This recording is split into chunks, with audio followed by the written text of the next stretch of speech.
Let's talk now Manchester United. It's set to be an interesting week, shall we say. The main squad are due back tomorrow for pre-season training, but not everyone will be present. I think we've given it away who won't be, but just give us a reminder who won't be, Mark.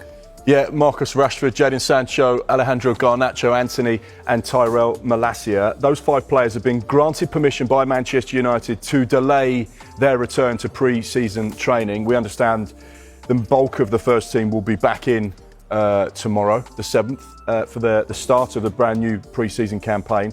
However, like you say, 5 players won't be there.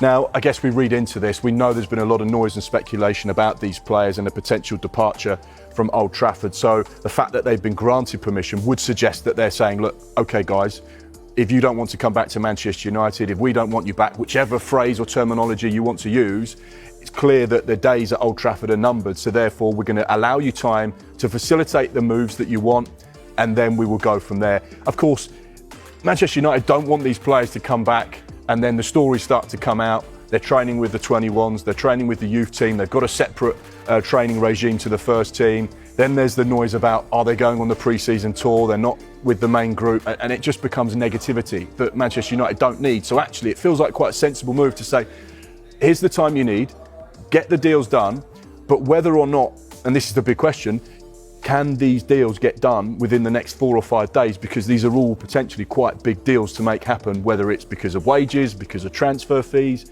or because of the fees that Manchester United will attach to the players. You could go through individually, but it feels like it's going to be an interesting week or so for these players at Manchester United. Yeah, clearly there will be a focus at Manchester United on trying to get fees and permanent moves for these 5 players behind us. But another focus will clearly be Bryan Mbeumo and the latest on their pursuit of the Brentford forward. United expected to go back in with an improved offer for Bryan Mbeumo. Internal discussions are continuing at the club about what their next step will be regarding the pursuit of the 25-year-old. He's got 2 years left on his contract at the G-Tech Community Stadium. There is a feeling that United's last bid, their second bid, which was worth around £62.5 million, at £55 million initial payment, plus £7.5 million in performance-related add-ons, is not a million miles away from what Brentford